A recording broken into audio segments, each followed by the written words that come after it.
Ludovic et Marcos, bonjour. Vous venez de publier chez Dervy une somme de 2,7 kg, voire 2,8 kg, de 628 pages, dans laquelle on trouve 200 temples de la maçonnerie près, oui. en France, à peu près. Hein. Et vous avez mis, je crois, 3 ans, 3 ans de travail, oui. avec Ronan, le photographe. Avec Ronan Loaec, le photographe, qui est mon co-auteur. Dans votre introduction, vous dites qu'il y a un étonnant décalage entre la figure idéalisée du temple et la réalité multiple, C'est vrai. qui est celle de la vie. Alors pourquoi? Parce que on finit par se dire qu'il y a un discours assumé sans doute, mais lourd, conséquent, ancien, sur le temple idéal, avec un T majuscule, le temple maçonnique. C'est décliné dans toutes les dimensions, dans toutes les largeurs. Et en fait, quand on va sur le terrain, on se aperçoit qu'on ne connaît pas pour autant les temples. On en a longuement parlé du temple idéal, mais la réalité, l'enquête sur le terrain n'avait jamais vraiment été faite. Et à ce moment, on découvre évidemment une richesse, une diversité autrement plus intéressante.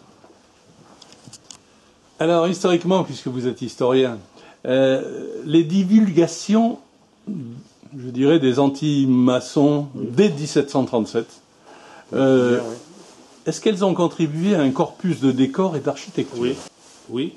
Elles ont joué un rôle important en France. Elles ont homogénéisé un certain modèle de tapis de loge, qui est en fait la vue à plat de ce que sera le temple plus tard, hein, dans quelques décennies suivantes. Et donc, elles ont donné un type, une typologie qu'elles ont diffusée avec une certaine unité quand même, une certaine cohésion au niveau du territoire national, ce qui n'aurait pas été le cas autrement. Et avec une particularité française assez vite qui apparaît, qui fait que ces tapis sont différents de ceux du monde anglo-saxon, où d'ailleurs pratiquement il n'y en a pas. Alors justement, pourquoi les temples français de la maçonnerie sont plus décorés que les temples anglais et les temples américains? Alors, on pourrait dire qu'ils sont décorés différemment peut-être. Ils cherchent moins la monumentalité, la solennité.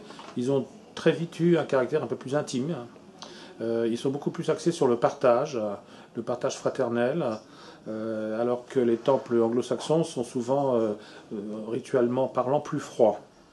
Vous parlez de discrétion, vous dites dans votre ouvrage. Il y a une discrétion évidemment plus importante dans le territoire national pour tout un tas de raisons historiques, soit parce qu'il y a eu des persécutions quand même à certaines périodes, pour protéger donc les membres, soit tout simplement par goût particulier d'avoir des loges qui soient des cellules un peu plus petites, un peu plus intimes, effectivement. Plus fraternelles. Plus fraternelles, oui. Quand on passe de 10 000 francs-maçons en 1945 à 200 000 aujourd'hui en France, à peu près, hein, Oui, à peu près, oui. cela conduit bien sûr à créer de nouveaux temples. Absolument. Et ma question c'est, est-ce qu'il y a un lien qui fait perdurer la tradition entre les temples d'autrefois et les nouveaux temples d'aujourd'hui? Oui, il y a une continuité quand même, hein. Il y a une continuité tout à fait étonnante. D'une part parce qu'il y avait quand même des temples qui ont été récupérés à la Libération, et comme ils avaient quand même un certain prestige de l'ancienneté, ils ont quand même offert des modèles. Il y en a quelques-uns qui ont été réhabilités, et donc les premiers temples qui ont été, les nouveaux temples qui ont été, les nouvelles implantations qui ont été créées dans les années 60-70 sont quand même souvent des imitations aussi. Il y a toujours eu le modèle du XVIIIe siècle de divulgation, ces tableaux de loge qui ont toujours servi un petit peu de... Et puis il y a un certain nombre d'ouvrages, qui sont parus après la guerre, qui parlent...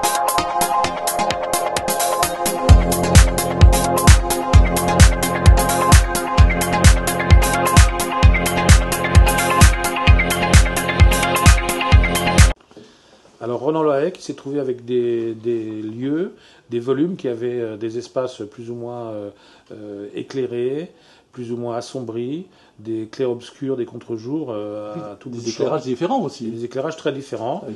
Et donc il a travaillé avec de très bons logiciels, c'est vrai, mais à la base, en prenant des photos qu'il a superposées. Il prenait des photos avec le même appareil qui ne bougeait pas, avec des éclairages différents, et en fait après en travaillant avec cette compression de photos les unes sur les autres, il obtenait des très bonnes définitions qu'on découvre dans l'ouvrage aujourd'hui. Des images de plus de 100 mégaoctets de tout ça. Ouais.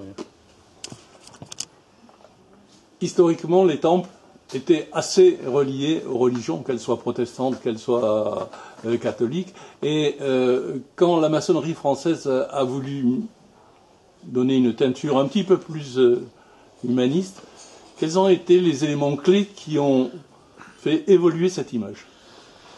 Le mot temple au XVIIIe siècle évolue assez vite. Il y a un moment donné où un temple, en début du XVIIIe siècle, c'est incontestablement un édifice religieux. Et dans le courant du siècle, c'est aussi une référence à l'Antiquité. Les temples de la sagesse, les temples grecs, des choses de ce genre. Donc il faut tenir compte de cette évolution sémantique. Mais de toute façon, les francs-maçons du XVIIIe siècle, avec un fond religieux en arrière-plan, ils veulent absolument pas donner l'impression qu'ils sont une religion concurrente. Et un protestantisme camouflé ou des choses de ce genre. Donc ils ont d'emblée introduit dans les temples maçonniques un contrat horizontal, humaniste, marqué, qui n'insiste pas sur la religiosité, par exemple moins que le monde anglo-saxon dès cette époque-là, pour cette raison-là, pour ne pas passer pour une religion concurrente. Alors, sur 628 pages, 400 pages ont été consacrées environ à 200 temples. Et la question qu'on peut se poser, c'est quel est le pourcentage de temples du Grand Orient de France par rapport aux autres obédiences ? Alors, le pourcentage de temples du Grand Orient de France est important en France parce que c'est une vieille institution qui a un parc immobilier important. Mais la part du Grand Orient de France, en plus, a été un peu surreprésentée. Parce qu'il a été plus facile, cette fois-ci en tout cas, d'avoir les autorisations des temples du Grand Orient de France. Mais la Grande Loge de France a une série de temples importantes.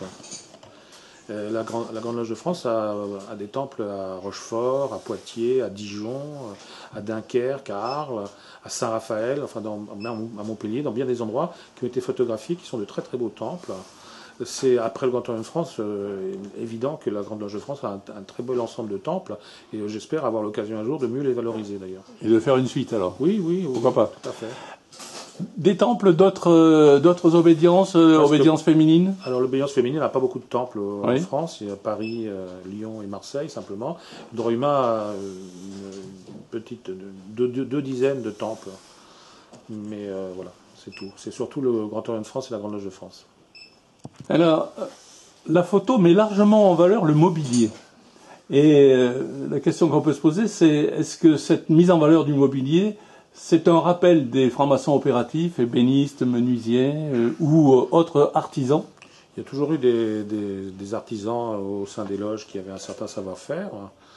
C'est surtout l'occasion de comprendre qu'il y a un patrimoine maçonnique exceptionnel dans les temples. Il y a quand même plusieurs centaines de temples en France, peut-être pas loin de 500. Et donc il y a un patrimoine exceptionnel qui est là, qu'il faut maintenant connaître un peu mieux, savoir protéger. Oui, et évidemment s'en servir comme élément d'identité, de mémoire. Okay. Question quasiment philosophique. Quand on entre dans un temple dont le toit et le ciel étoilé, est-ce que cela pourrait suggérer que peut-être ce temple n'est pas complètement terminé ? Oui. C'est une idée quand même qui a un fond philosophique ancien. L'idée d'un édifice universel qui n'est pas encore achevé. C'est déjà ce qui avait induit l'approche du temple de Salomon, les spéculations autour du temple de Salomon dès le XVIIe siècle qui ont amené quand même à la maçonnerie moderne. Mais il y a l'idée qu'effectivement, au jour d'aujourd'hui, il y a encore un travail à faire pour réunir tous les peuples de la Terre en paix, effectivement, avec un vrai toit commun. Eh bien, merci beaucoup. Voilà, à la découverte des temples maçonniques de France, aux éditions d'Hervy. Pas mal de services militaires, notamment